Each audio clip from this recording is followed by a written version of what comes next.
Sehingga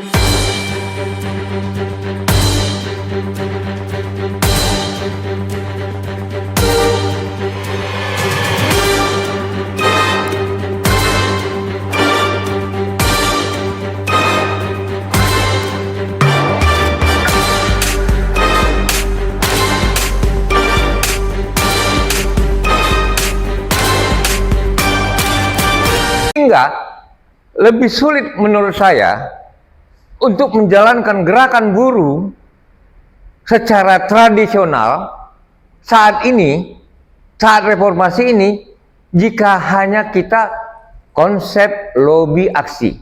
Hingga sangat benar dan saya sangat mendukung dan sangat bersyukur kita 11 unsur bisa menghidupkan kembali Partai Buruh. Alhamdulillah, Partai Buruh sudah menjadi partai yang ikut dalam pemilu.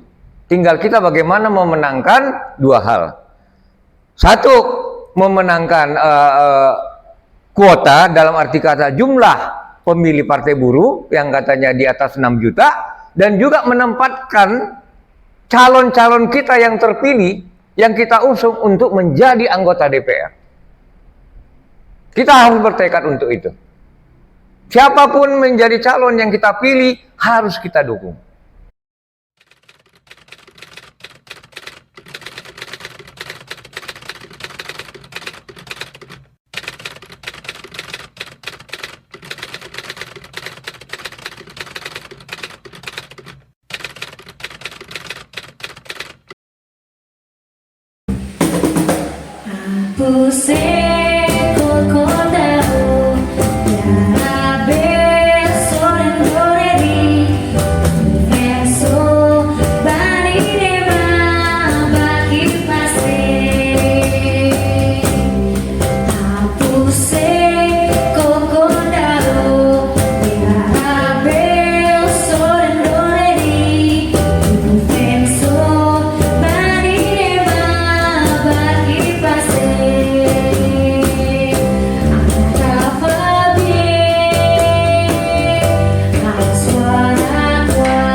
Jangan lupa like, share, komen, subscribe, dan bunyikan tombol loncengnya.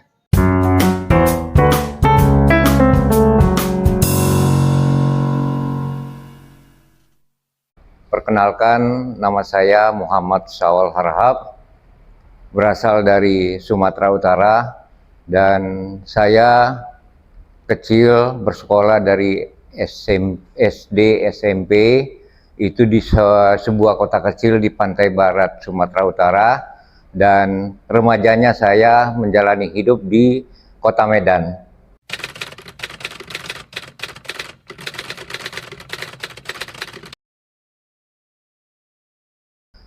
Di kota kecil saya ada pabrik atau tempat pengasapan getah karet yang para pekerja perempuan dari desa-desa sekitar kota itu pada waktu pagi hari mereka itu datang berduyun-duyun itu untuk bekerja part-timer, bekerja secara waktu tertentu dari jam 8 pagi sampai sekitar jam 2 siang pulangnya.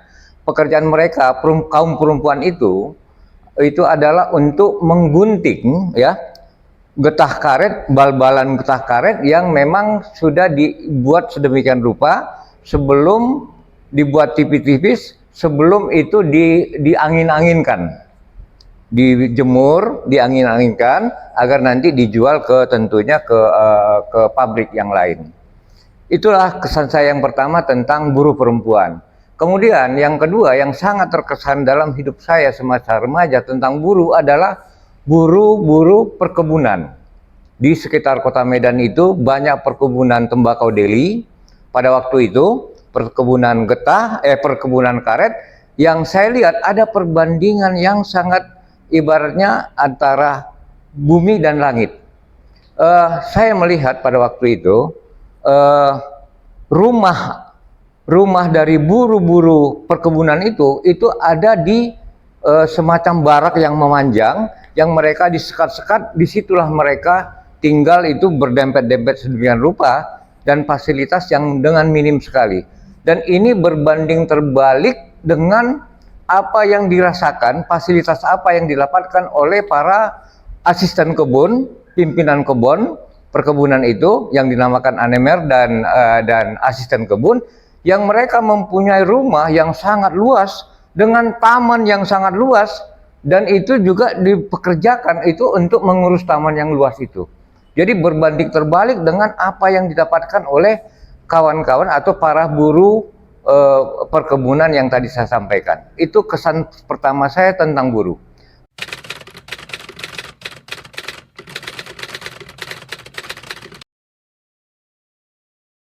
Pada waktu itu saya menjadi anggota dan pengurus Serikat Buruh Federasi Buruh Seluruh Indonesia pada tahun 80-an, awal 80-an. Itu pada waktu itu adalah Federasi Buruh Seluruh Indonesia, FBSI, yang didirikan kembali setelah dibukukan setelah G30S. Pada waktu itu saya menjadi pengurus oleh karena satu hal. Pada waktu itu kami para anggota serikat menuntut kenaikan gaji, dan semua pengurusnya itu di PHK, dan saya sebagai pengurus perwakilan pada waktu itu sangat merasa ini sesuatu hal yang sangat menyedihkan. Setelah dipecat kawan-kawan pengurusnya, PUK-nya, mereka masih dicari-cari untuk dimasukkan ke tahanan Guntur Jakarta oleh polisi militer. Pada waktu itu memang masa rezim Soeharto.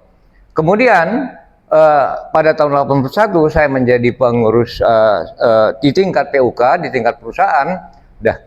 Dan pada tahun 1985 Federasi Buruh Serikat Seluruh Indonesia berubah menjadi Serikat Pekerja Seluruh Indonesia (SPSI), dan saya juga menjadi pengurus di sana, di Serikat Buruh. Dan pada waktu era reformasi, kemudian tentunya berjalan waktu, saya dari awal sampai awal berdirinya SPMI berada di SPMI, dan sampai saat ini juga menjadi salah seorang pengurus di Dewan Pimpinan Pusat Serikat Pekerja Metal Indonesia.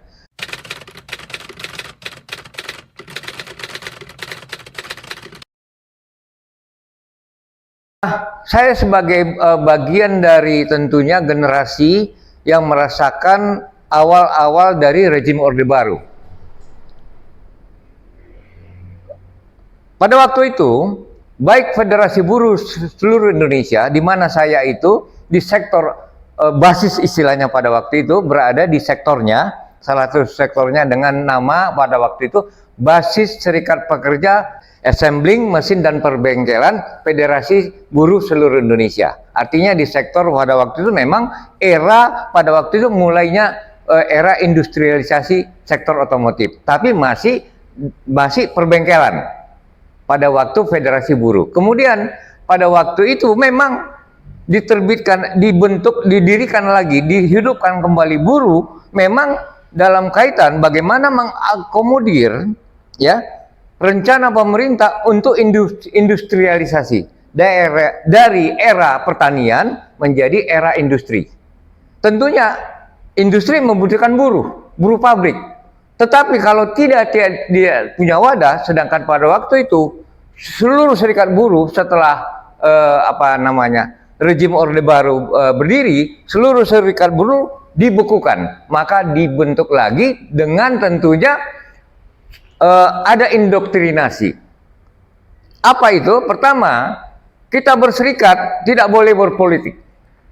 Anda berjuang saja ya terhadap kepentingan anggota Anda, dan itu akan diakomodir oleh pemerintah, dan dominasi pemerintah sangat kuat, lebih kuat dari dominasi pengusaha. Pengusaha pada waktu itu tunduk kepada pemerintah rezim Orde Baru.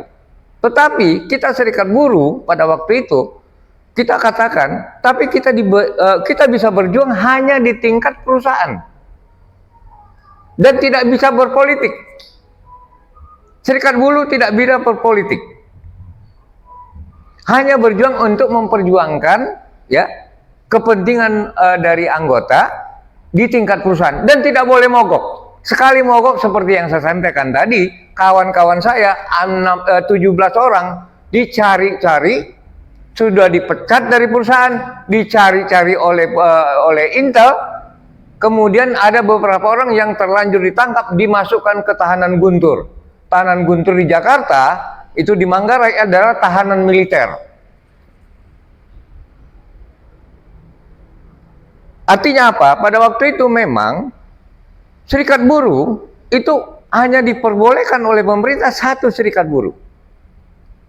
Itu yang namanya semula adalah Federasi Buruh Seluruh Indonesia, yang pada waktu Kongres pertama, ya, pada waktu itu tahun 1985 berubah menjadi Serikat Pekerja Seluruh Indonesia, yang kemudian berkembang lagi berubah menjadi Konfederasi Serikat Pekerja Seluruh Indonesia, terbagi atas sektor-sektor. Sektor lapangan usaha, kira-kira begitu.